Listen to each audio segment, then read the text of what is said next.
Hello everyone. Today we are going to study about how to create incentive plans in organization. So there are different type of incentive plan that companies adopt to incentivize employees or to reward them in a monetary term. If you are working into HR domain, or if you are working into comp and ben department, or especially if you have a startup, you have joined a startup organization where you have to project or you have to develop a incentive plan for the employees, then this video will definitely help you. There are basically two type of incentive plans. One is individual, another one is our group.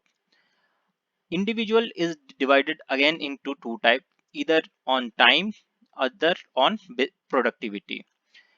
Based on time, we have like four scientists or engineers who has developed the plan. Today we are going to study about Halsey plan.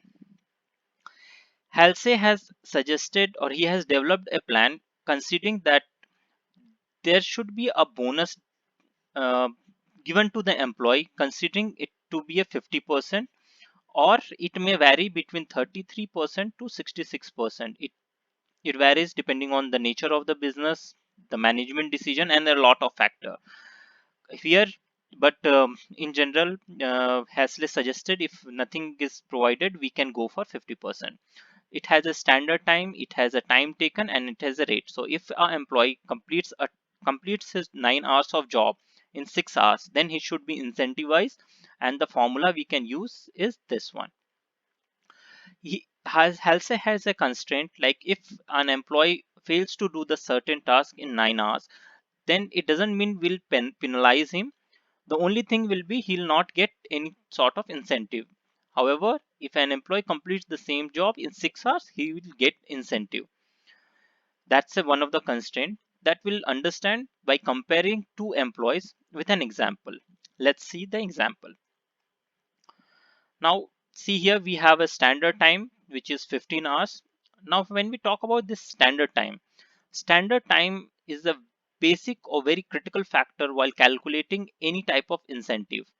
While calculating incentive, what we require is a time generally people or most of the people or the normal people can work on or complete the task. So let's say if a, normally employees can finish a job of 15 finish a certain job in 15 hours, he will be paid at a rate of 2 hours on an hourly basis.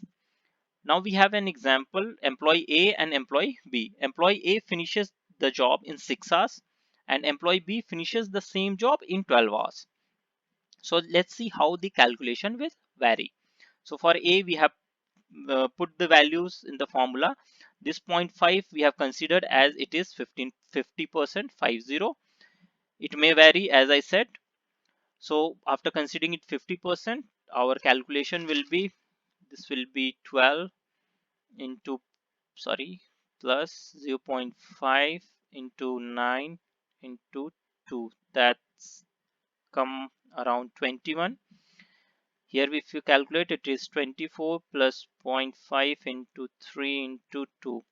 That comes as 27. So this is for earning for A, this is earning for B. Now if you talk about rate of earning, which is total earning upon actual time, for A the total earning is 21, upon actual time he has taken 6, and for B his total earning is 27 and actual time he has taken for 12, which will be 3.5 rupees per hour, and here it is coming as 2.25 rupees per hour. So with this we can easily see that employee A is benefited in a better way than employee B, as he is completing the same job in 6 hours and B is completing the job in 12 hours. So this way we can find the difference, or we can incentivize them based on how many hours or how fast they are in their job. However, there is a drawback of using this Halsey, is it affects the quality of the job. So quality will definitely affect as people try to finish their job in a much faster way so that they'll get more incentive.